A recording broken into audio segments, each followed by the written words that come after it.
I'm a guy who lives in Bakersfield, California, and sells insurance for a living. I have to travel all the time for work, and that night wasn't supposed to be any different. I was heading back home from a client meeting up in Fresno and got onto Highway 99 South. If you've never been, Highway 99 is seriously isolated, with only flat farmland on both sides and total darkness for miles. But I'd made plenty of trips through the route to feel comfortable. Around 10 at night, both my front tires blew out. The car swerved and I had to fight the steering wheel to pull over. When I finally got out to look, it was bad. Both tires were totally shredded. There was green glass everywhere on the road from a busted bottle. Some drunk dude probably tossed it out their window and it smashed right in my lane. I, of course, had only one spare, so I called 911. They patched me through to a tow company and the guys said it'd be at least 45 minutes. So I had no other option but to wait. Leaning against my car, I lit up a smoke and stared at the natural moonlight dancing on the swaying fields and trees. Suddenly, I got the creeps, like someone was checking me out. Thinking maybe it was the ambiance, I got in the car and started scrolling on my phone. After about 15 minutes, all that soda and caffeine needed to come out. I headed for the nearest tree and started going. All of a sudden, I heard rustling behind a bush, maybe 20 feet away. I stopped midstream and turned around. I felt as if a shadow had ducked under. My mouth dried up. "Hello?" I called out. The rustling stopped, but that creepy feeling of being watched didn't go away. I quickly zipped up and started hurrying back to my car. Right on cue, I heard footsteps echoing behind me, matching my pace exactly.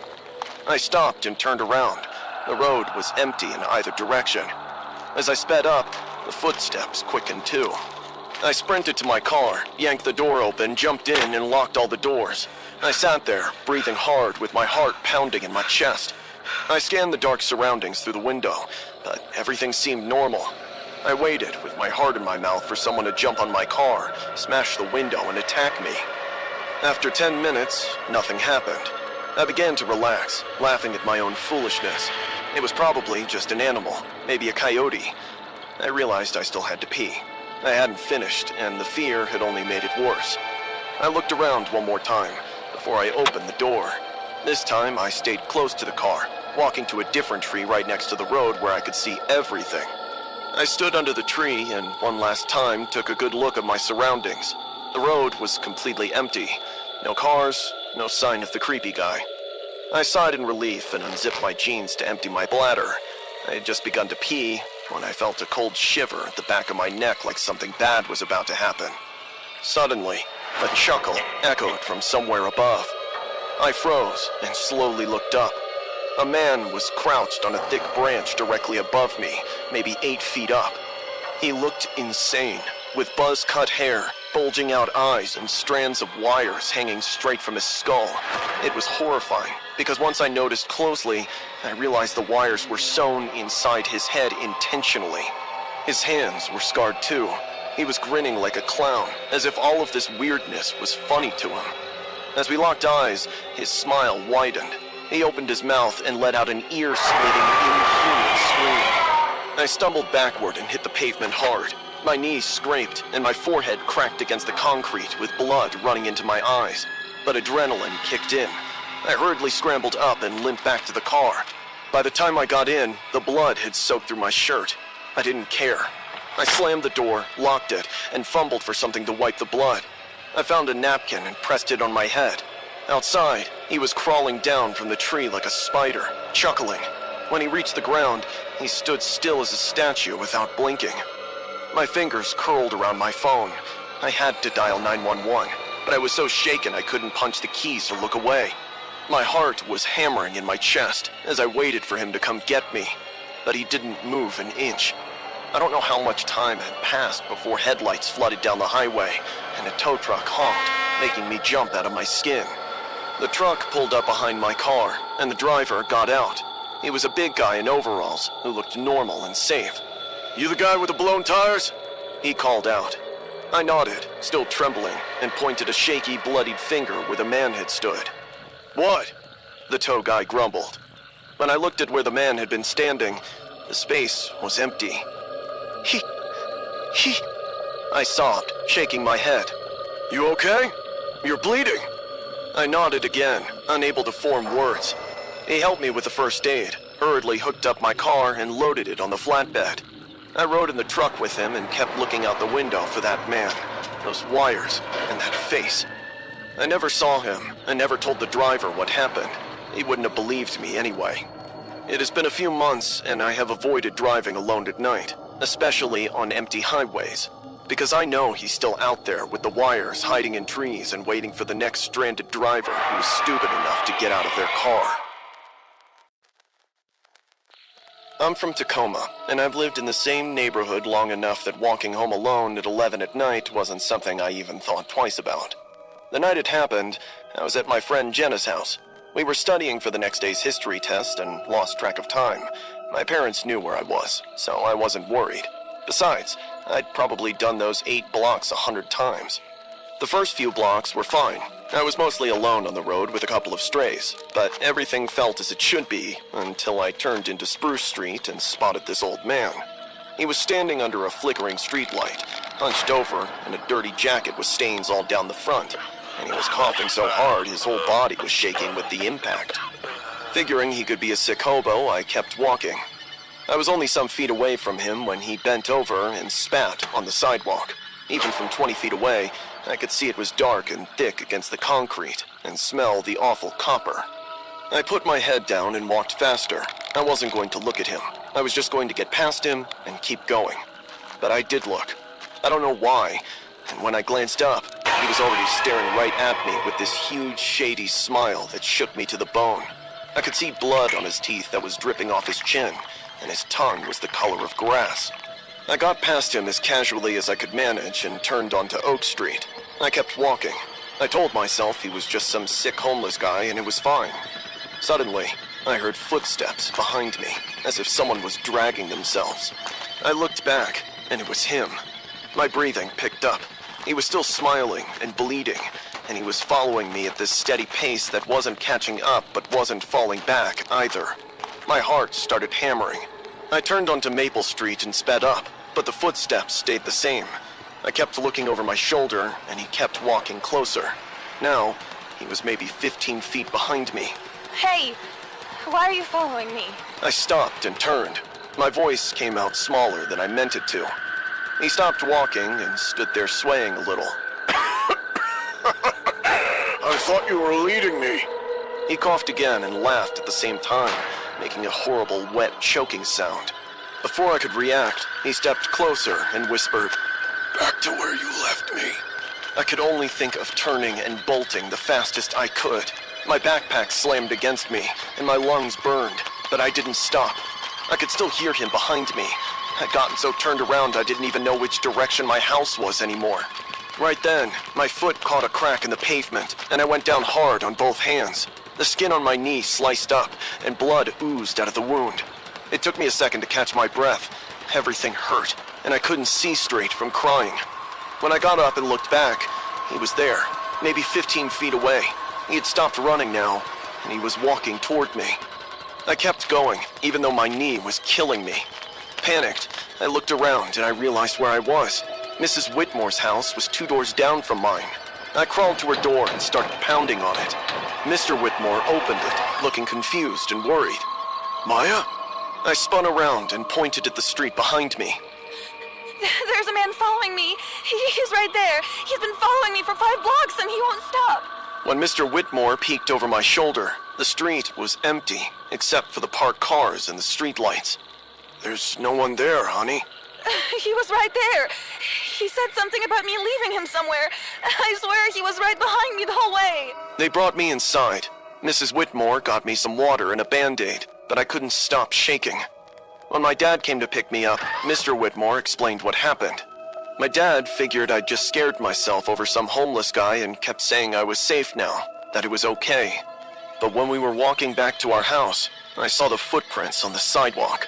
They were dark and wet, leading right up to the Whitmore's porch, stopping exactly where I'd been standing when I turned around. I didn't sleep that night, kept the lights on, door locked, and every time I closed my eyes, I could see that smile. By morning, the footprints had disappeared. It had rained or something, or maybe I imagined them. I honestly don't know anymore. I'm 19 now and at college in Seattle, but I think about that old man all the time. I still remember every detail, including the words he said to me. I've turned it over 1,000 times, and it still doesn't make sense. I never left anyone anywhere. I'd never seen him before that night, but he recognized me. He looked at me like he knew exactly who I was. Sometimes I wonder if he's still out there, walking those streets in Tacoma, looking for whoever he thinks I am, still bleeding and still smiling. Some nights, I hear coughing outside my dorm window, and when I get up to look, there's nobody there, except wet footprints on the sidewalk leading right to my door.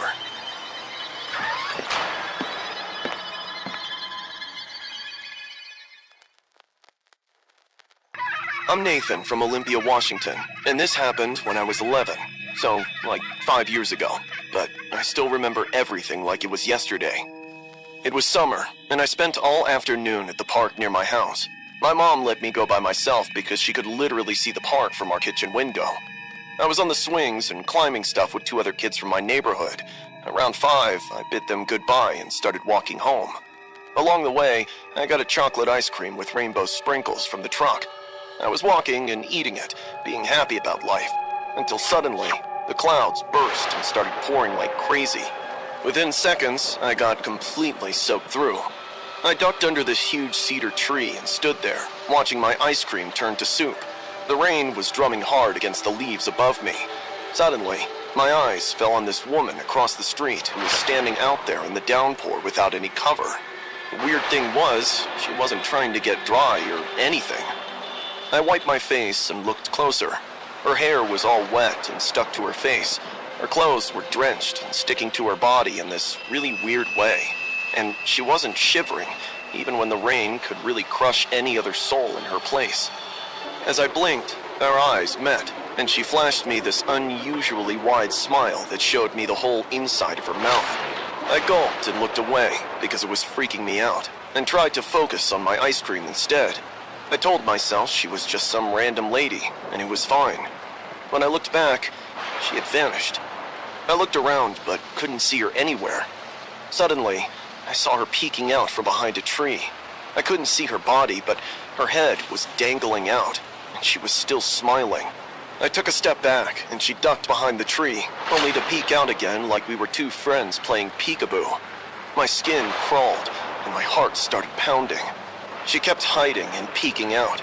She'd hide behind one tree, and then the next time she'd be behind another that was closer to me. I was so scared I couldn't even move. Suddenly, she was behind the tree right next to mine, so close I could have touched her if I wanted to. My body started trembling. The thunder rumbled overhead. She leaned out and looked at me. Water was pouring off her, and I could see her eyes where hollow sockets stared back. Do you want to see a magic trick? She giggled. I screamed, threw my ice cream at her face, and bolted, even though I could hardly see past my own footsteps. I ran for a really long time. My shoes kept slipping on the wet ground, and my clothes were so heavy that it was an effort to drag them. Finally, I had to stop because I couldn't breathe anymore. I stood under another tree and tried to catch my breath while looking around, trying to see if she followed me. And she was there, standing across the road again, in the same exact spot where she was earlier. Do you still want to see a magic trick? She yelled, smiling at me. I shook my head and backed away from her. "No, leave me alone!" I sobbed. She put her hands on her face and grabbed her jaw. I watched horrified. She started pulling and stretching her mouth wider and wider until her mouth ripped open. She tore it all the way back to her ears. I could see the skin tearing, and there was a ton of blood pouring out, mixing with the rain and running down her body. Through all of this, she kept laughing with this horrible gurgling sound. I screamed, cupping my eyes with my palms.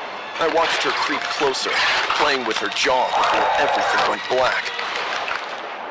When I woke up, I was on the ground in the mud. This older guy was standing over me, looking really worried. "Kid, are you okay? Can you hear me?" he was saying. I sat up and looked around. The rain had stopped, and everything was quiet with just puddles everywhere. "What happened?" "You tell me. I found you passed out here. Give me your parents' number, I'm gonna call them." My mom came and got me. She was crying because she was so scared. The guy told her where he found me, which was 2 blocks from the park. They took me home, got me into dry clothes, and put me in bed. But that night, I got a really bad fever. I was seeing things because of it. I kept seeing that woman and her torn mouth, and hearing her laugh over and over. The fever lasted for a whole week. My mom took me to the doctor twice, but they said it was just a virus and to give it time, and I'd get better. Eventually, the fever went away, and I did get better, but I never told anyone what I really saw. I mean, who would believe me? I was 11, and they just think I made it up or hallucinated or something. I'm 16 now and still live in Olympia, but I don't go to that park anymore. I don't walk on those streets, and when it rains really hard, I stay inside no matter what. Because when it's raining, I'll look out the window and she'll be standing across the street with water pouring down on her, smiling. And I know if I look at her for too long, she'll start playing that game again, hiding behind trees and peeking out, getting closer and closer until she's right next to me, asking if I want to see her magic trick. And I really, really don't want to know what happens if I say yes.